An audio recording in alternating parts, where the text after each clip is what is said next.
السلام علیکم ورحمۃ اللہ وبرکاتہ۔ الحمد للہ رب العالمین والصلاة والسلام علی رسولہ الکریم، اما بعد فاعوذ باللہ من الشیطان الرجیم، بسم اللہ الرحمن الرحیم۔ سبحانک لا علم لنا الا ما علمتنا انک انت العلیم الحکیم۔ قال النبی صلی اللہ علیہ وسلم: من صام رمضان ثم أتبعه ستا من الشوال كان كصيام الدهر، رواہ مسلم۔ تمام تعریف اس رب العالمین کے لیے ہے جو سارے جہاں کا مالک ہے، پالنہار ہے۔ اسی کے حکم سے یہ تمام کائنات کا نظام چلتا ہے۔ تو محترم بھائیوں، ہم ابھی رمضان المبارک جیسے عظیم مہینے سے فارغ ہو کر شوال کے مہینے میں داخل ہو گئے ہیں۔ تو اس موقع پر رب العالمین کا ہم بہت شکر بجا لانا چاہیے کہ اس کے توفیق و عنایت ہی سے ہم نے رمضان المبارک جیسا عظیم مہینہ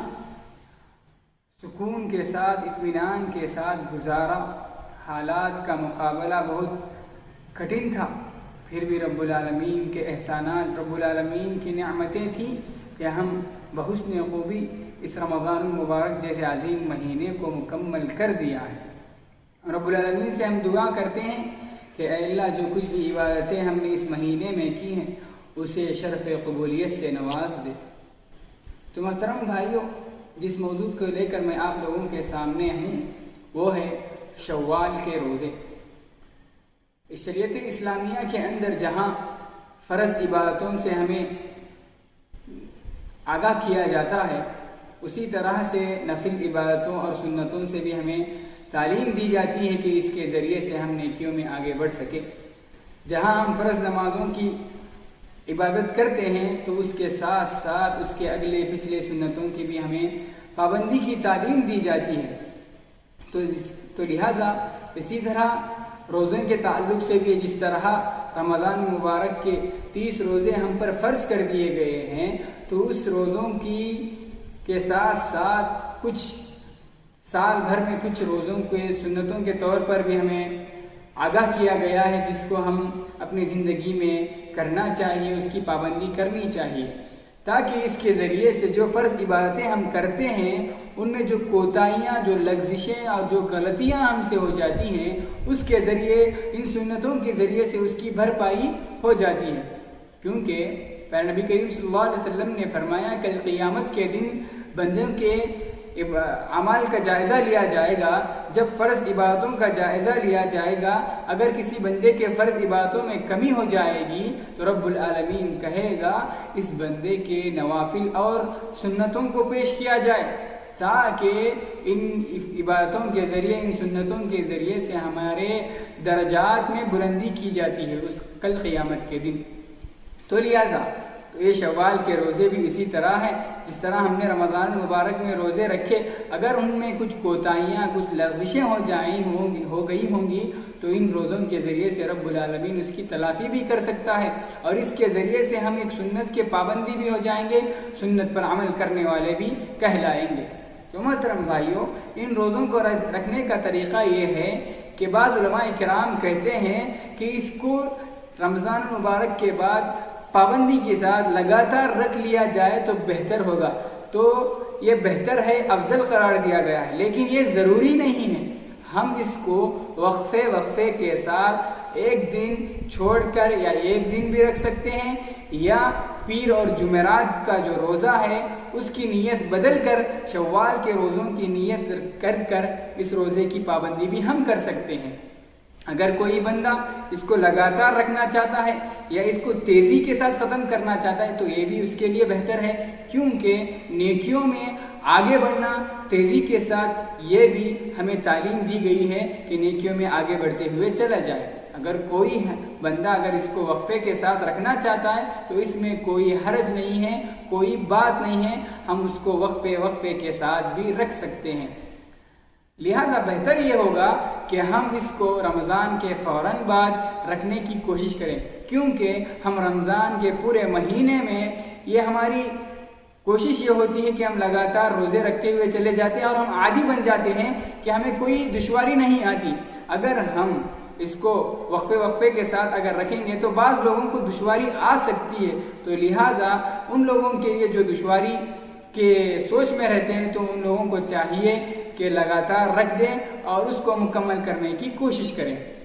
اور اس کے ذریعے سے ہماری طبیعت میں بھی کوئی بگاڑ نہیں آئے گا اور کوئی تکلیف بھی نہیں ہوگی۔ اگر کوئی بندہ اس کو وقفے کے ساتھ رکھنا چاہے تو بھی رکھ سکتا ہے۔ آج کے ماحول میں جس طرح کی زندگی ہم گزار رہے ہیں، ان ماحول میں، ان حالات میں ہم اس روزوں کی پابندی کرنے میں بہت آسانی ملتی ہے، کیونکہ ہر طرف مسلمانوں کے لیے، خصوصاً ہندوستان کے مسلمانوں کے لیے ایک وبا کی بیماری کی وجہ سے لاک ڈاؤن کا مسئلہ بن گیا ہے، جس کی وجہ سے ان لوگوں کو گھر میں رہنے کی تعلیم اور پابندیاں دی جا رہی ہیں۔ لہٰذا اگر ہم یہ روزوں کی پابندی کریں گے تو ہمارے ان روزوں کے سلسلے میں کسی قسم کی پریشانی بھی نہیں ہوگی اور کسی قسم کی تکلیف بھی محسوس نہیں ہوگی۔ جس طرح ہم رمضان میں تھے اسی طرح ان روزوں میں بھی رہ سکیں گے اور اپنے گھروں میں رہیں گے اور رب العالمین کی عبادتوں میں اپنے آپ کو مشغول کر سکیں گے اور کسی قسم کی تکلیف بھی ہمیں محسوس نہیں ہوگی۔ لہٰذا اس کا ثواب یہ ہے کہ جو شخص بھی رمضان کے روزے رکھے اور اس کے بعد شوال کے روزے رکھ لیا تو لہٰذا اس کی ثواب اس طرح دیا جائے گا گویا کہ اس نے سال بھر روزے رکھے ہیں۔ شوال کے روزوں کی ثواب اس طرح دیا جائے گا کہ گویا کہ ہم نے سال بھر کے روزے رکھے ہیں۔ اس کی وجہ یہ ہے کہ شریعت اسلامیہ کے اندر ہر نیکی کا بدلہ رب العالمین دگنا ہی دیتا ہے۔ جس طرح ہم نے رمضان کی 30 روزے رکھے اور اس کے بعد اگر یہ 6 روزے رکھ لیں گے تو کل ملا کر 30 پر 6 ہو جائیں گے، اور اس کو اگر ہم بڑھائیں گے، دگنا کریں گے تو 360 یا 355 نکل آتے ہیں۔ تو لہٰذا اسی کے لحاظ سے ہمیں چاہیے کہ سال بھر کے روزوں کی نیت، سال بھر کے ثواب حاصل کرنے کی کوشش کریں اور زیادہ سے زیادہ اپنے گھر والوں کو بھی اس میں شامل کرنے کی کوشش کریں۔ حالات بھی ہمارے لیے سازگار ہیں، کوئی ناسازگار حالت نہیں ہے، بالکل ہم آرام سے اپنے گھروں میں رہ کر اس کی پابندی بھی کر سکتے ہیں۔ خلاصہ کلام یہی ہے کہ ہم اس سنت کو زندہ کرنے کی کوشش کریں اور اپنے آپ کو نیکیوں میں آگے بڑھنے والے لوگوں میں سے شامل کر لیں، اور اپنے گناہوں کی کمی میں رب العالمین کو ان نیکیوں کے ذریعے سے رب العالمین ہمارے گناہوں کو معاف بھی کر دے گا اور ہمارے نیکیوں میں اضافہ ہو جائے گا۔ رب العالمین سے دعا ہے کہ اللہ تعالیٰ مجھے اور آپ کو کہی ہوئی باتوں پر سننے سے زیادہ حسن عمل کی توفیق عطا فرمائے۔ رب العالمین